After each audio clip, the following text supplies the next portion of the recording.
All right, thank you, everyone. My name is Ryan Robinett. I'm a PhD student in the Department of Computer Science at U Chicago. I will be talking about a new method for quantifying morphological variation in Drosophila, specifically Drosophila wings. My talk title here is different than the abstract I submitted because we switched metrics. I'll get to that. But this will essentially be an applied optimal transport talk. This work was stewarded by our fearless leader, Richard Carthew, my advisors, Samantha Riesenfeld and Lorenzo Orecchia, and also overseen by Shmuel Weinberger at UChicago. And then there's an amazing undergrad, Evan Gibbs, who has helped me through this project.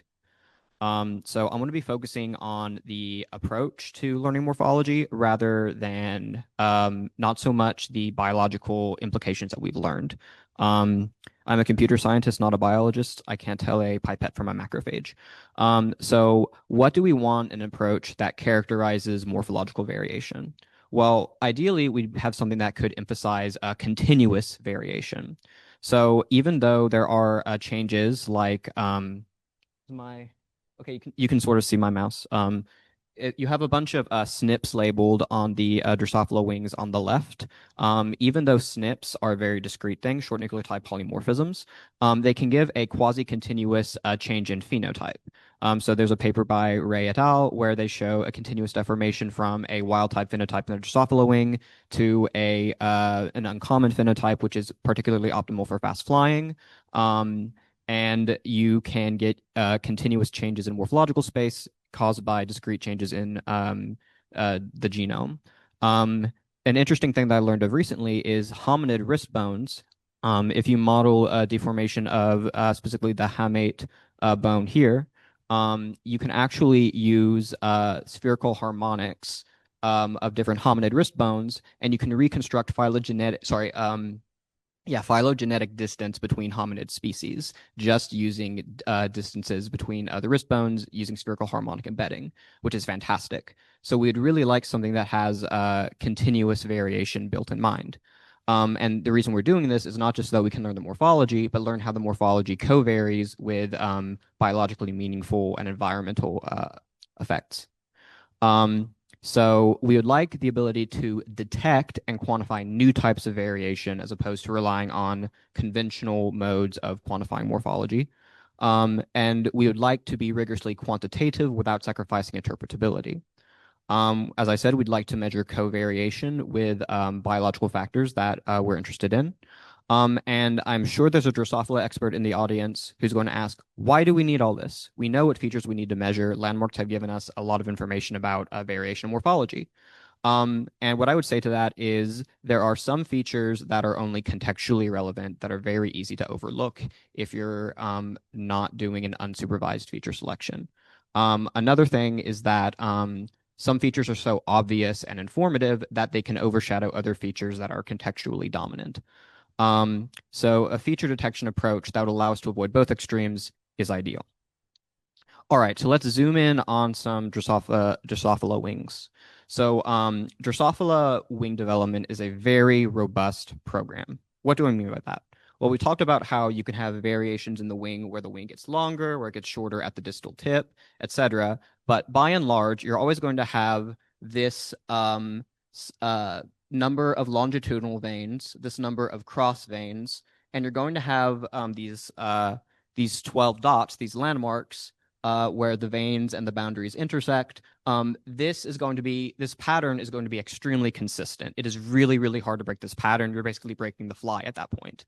However, despite it being very constrained, we've already seen you can change the shape of the wing by quite a lot. I get this example from Ray et al., where you have a quasi-continuous change in phenotype as you introduce different SNPs. That they did that within a single strain. You can also perturb the sex. The clearest signal in looking at fly wings is the sex because the female wings are so much larger. And you also can have non-genetic effects on the wing morphology. If you have a fly that develops its entire lifetime at around 16 degrees Celsius, its wings are going to be significantly larger than a fly that's been its entire lifetime at 25 degrees Celsius. So there's a ton of covariates that can affect this program. So there's a high degree of variation. There's also a high degree of conservation. And we would like to rigorously quantify both. So yeah, in this talk, I very much do not want to step on anyone's toes. Previous methods in studying morphology have given us a ton of information about what matters and what important covariates are. The most common ones in the literature are landmark-based approaches, where you look at those 12 points, embed them in Euclidean space, and those are all your features. There's Fourier-based methods like spherical harmonics I've mentioned. From Rich's group, there was a conformal mapping approach where you force all the wings to have a common support using some complex analytic witchcraft. And these things all give us very helpful representations and learning of covariates, but I argue that they are incomplete.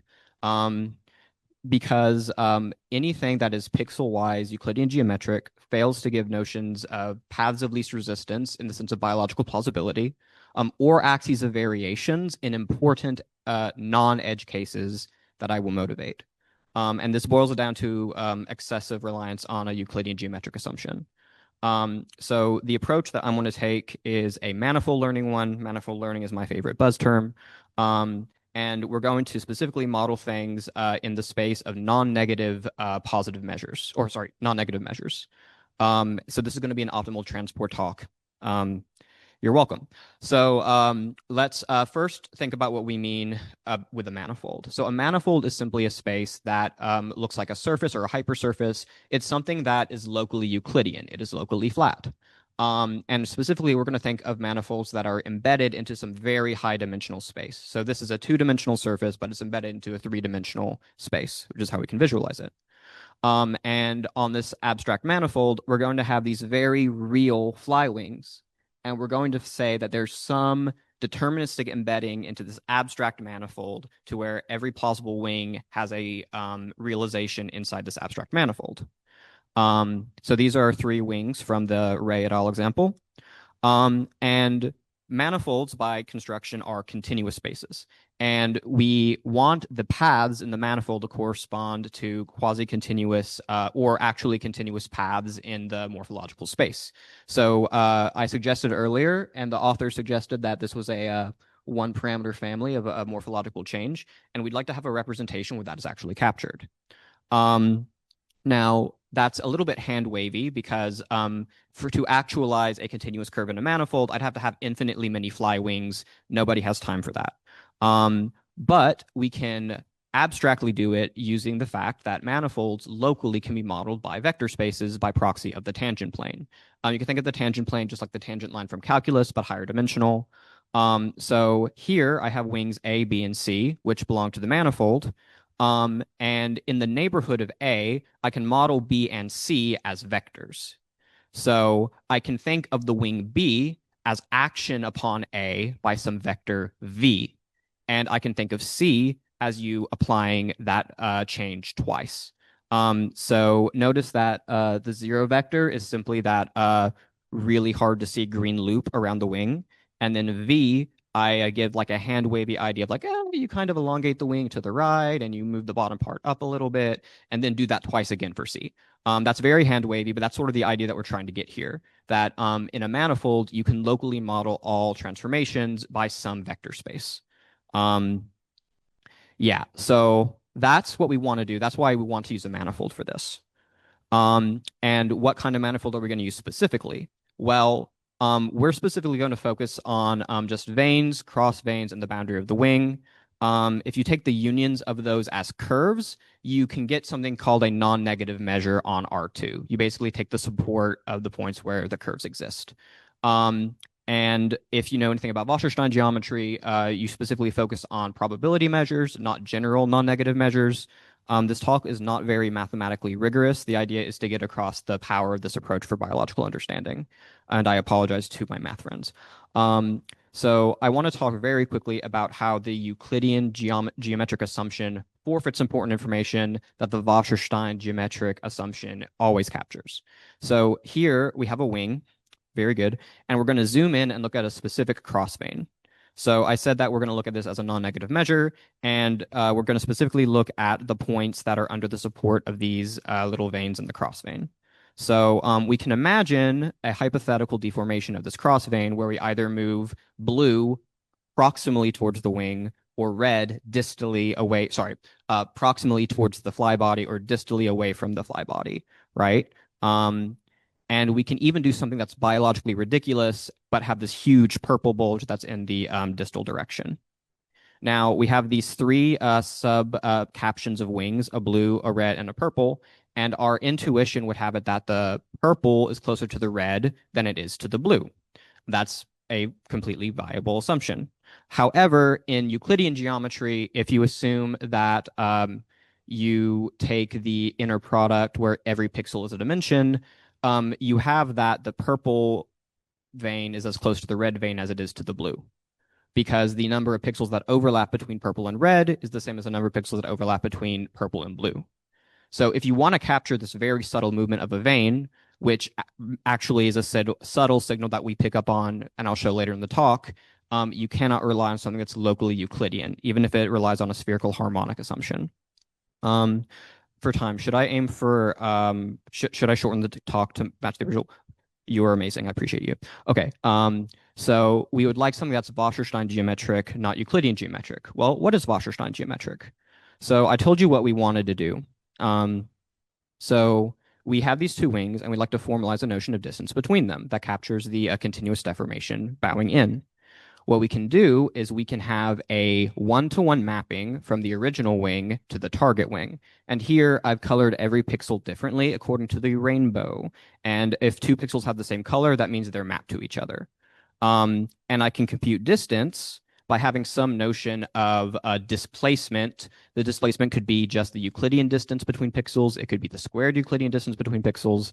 But essentially, I have some notion of some measure of displacement that the map that is incurred by the map taking the pixel from one place to another. This map is called a transport map. And if you have a fixed displacement measure, the thing that minimizes the total sum of all displacements is called the optimal transport map. And when you have these optimal transport maps, they induce a Wasserstein geometry over the set of things over which you did optimal transport. It's a little bit more complicated than that, but we're going to keep it at that. And usually when people talk about optimal transport, they're talking about the case where your displacement measure is the squared Euclidean distance between pixels. When you do that, you get something called the 2 Wasserstein distance, or people usually just say the Wasserstein distance because it's usually the most interesting. 2 Wasserstein geometry is very rich, tons of papers about it, and there's a lot of recent research about manifold learning specifically in this space. But there's a few important things that it induces. One is that it gives us a meaningful notion of distance, which is important for things like clustering, very high-level abstract notions of similarity.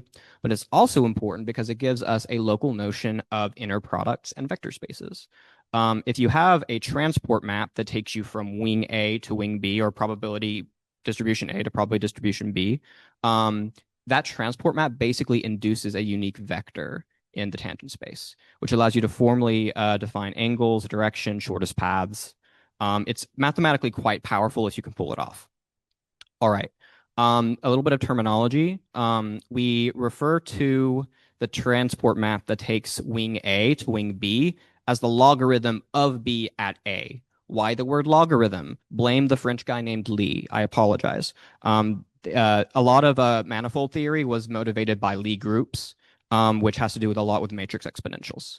I apologize to the French for what I said. And we're going to, in this talk, focus on something called the Gaussian-Hellinger-Kantorovich geometry. This is a generalization of Wasserstein geometry because it allows for unbalanced transport. What do I mean by that? Well, if I have big wing and I have tiny wing, they will have different numbers of pixels.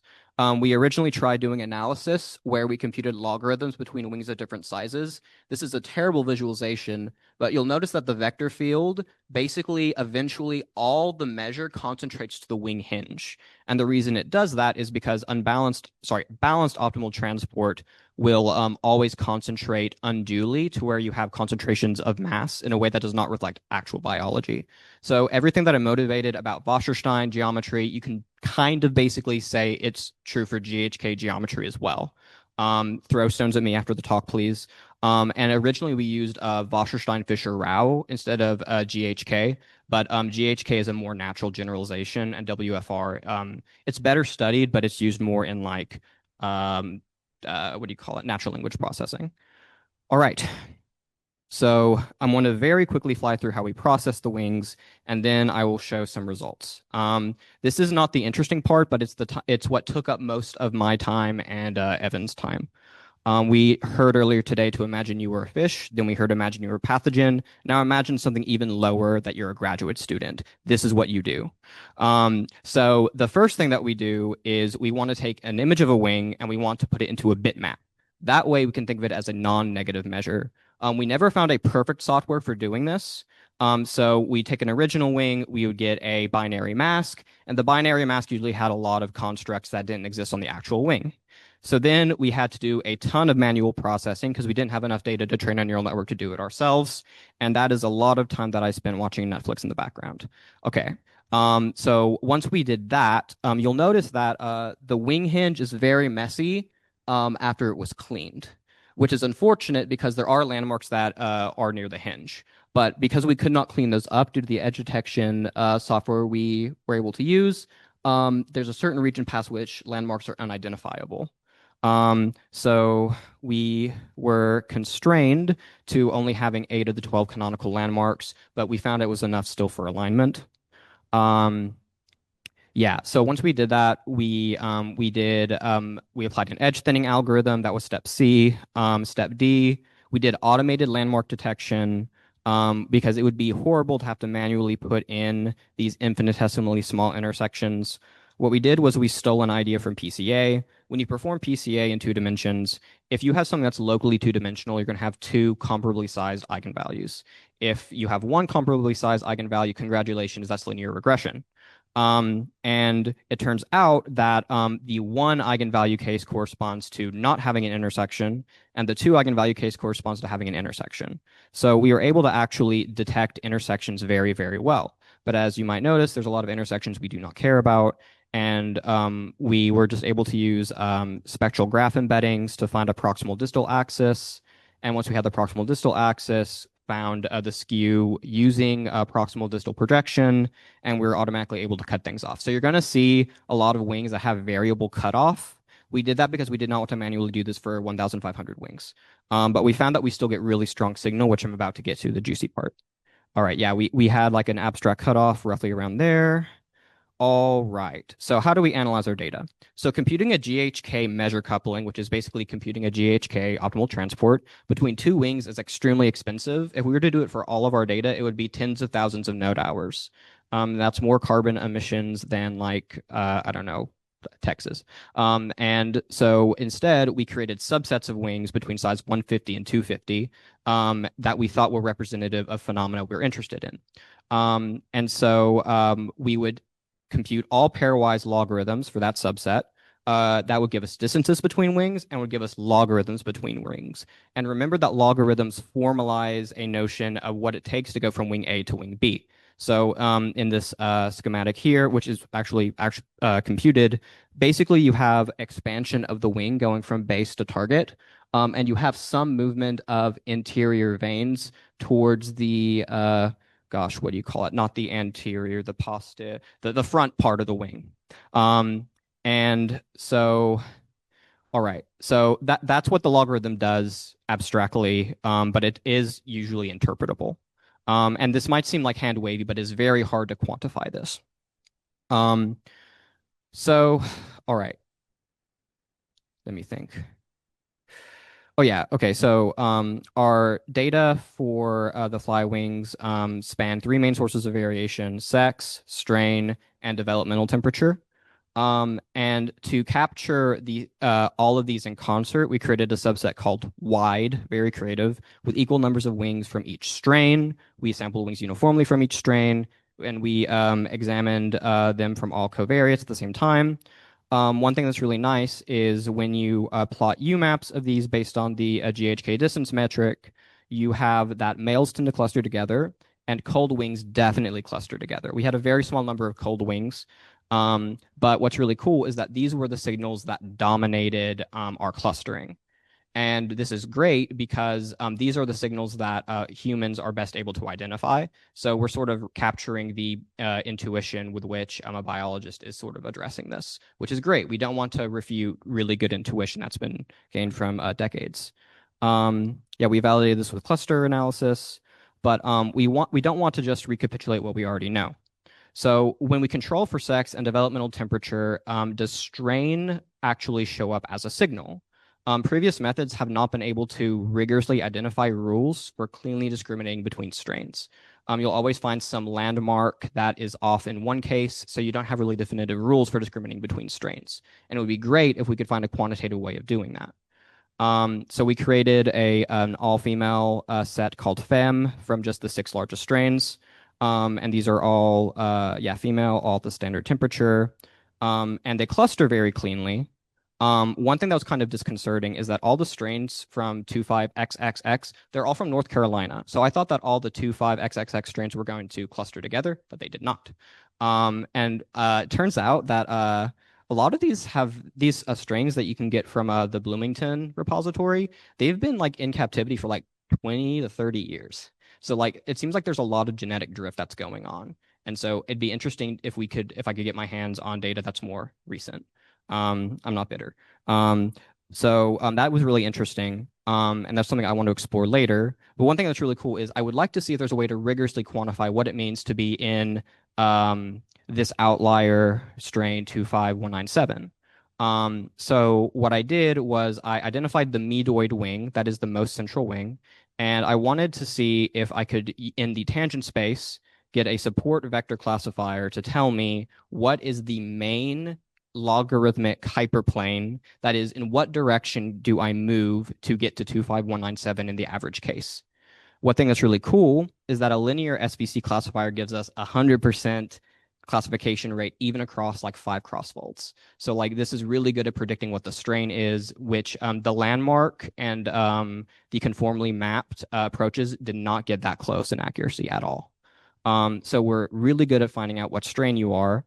And it turns out that the separating hyperplane is really interpretable. So this might not excite you. It shouldn't, but it really excites me. Why? Because this is an abstract vector that was spit out from an sklearn routine. This is an abstract vector from a support vector classifier, but it corresponds to something biologically meaningful. It tells us that the way that you can discriminate between other strains in the selection of 6 strains and this one strain 25197 is you have movement of those 2 middle longitudinal veins such that they compress that innermost vesicle. That's a primary part of the signal. And there's some other subtle things that I'm not going to dare qualify because I'm not a biologist. But one thing that's really cool is this totally abstract vector is biologically meaningful and interpretable to a human who's looking at these data. Further, it's stable. If you do this over crossfolds, you get a very similar vector. So this doesn't seem to be a technical artifact. This doesn't seem to be hogwash or anything like that. We're able to stably discriminate between strains with a very subtle signal. I'm about at time. There's one last thing that got me really excited. So we've analyzed a situation where there's strong signal from sex and temperature. We quotiented it out by those, and then we looked at sets of wings from outbred flies that were okay, sorry. We want to look now at a set of outbred flies. So you have a bunch of different strains that you breed together that are otherwise as homogeneous as they can be. So we expect that this has a lot of more genetic variation than any of the fixed BDSC strains. That was the Bloomington Drosophila something something center. And we want to see what modes of variation, which would be very hard for traditional techniques to detect, what shows up as modes of variation in this set. So because the tangent space is a vector space, you can perform principal components analysis.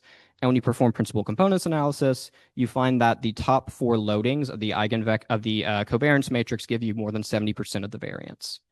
And so that means we can capture most of the variation with four modes in this abstract vector space. And the first mode actually corresponds to something very, very clean.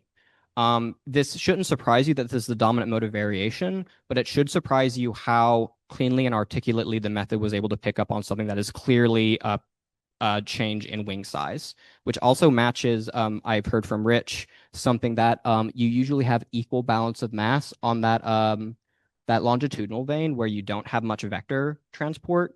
You would expect for that longitudinal vein to be preserved as mass is added to the lobes on either side. So like this is something that is very articulately capturing something, despite me not knowing what I'm doing at all. And what's really cool is that the top four loadings are very highly interpretable.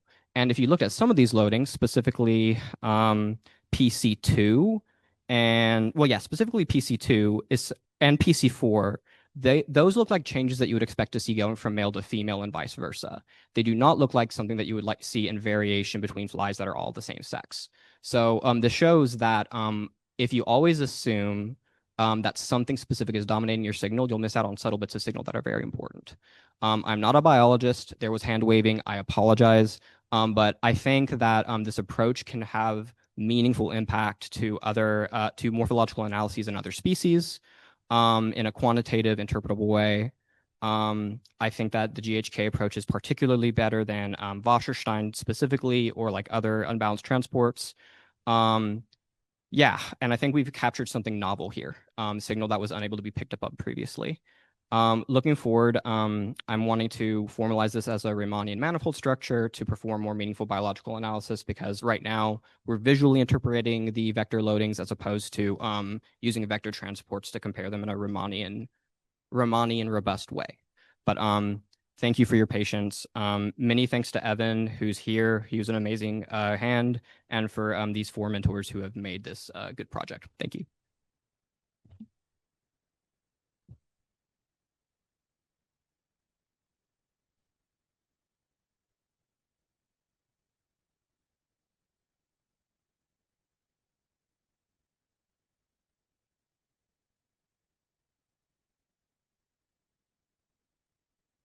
Yeah. Actually, a comment first, then a question. The comment is, you're doing biology, therefore you are a biologist. So you keep saying you're not, but in my opinion, you are. And then the question is, if you were to take a bunch of mutants that affect wings, can you get some idea of the actual cost of a given deformation? Because right now, sort of your optimality is in terms of sort of distance, but really what you want is sort of like how hard it is to travel that distance, and then maybe way to integrate like large numbers of mutants to get an idea of sort of that. That is a great question. So I do not know. So we have some examples from the literature where we can map a genetic variation to a morphological change, and that's something that we were able to we were able to pick up on in the case of 25197 versus other strains. I don't think going in the reverse direction would be particularly easy, because at that point, you can mutate a specific residue on a gene and it be completely silent, or you just replace it with another residue with a lysine and everything explodes. So I think it'd be really hard to drive the change back in the direction you're suggesting, but if you have suggestions, I'm open to hearing them.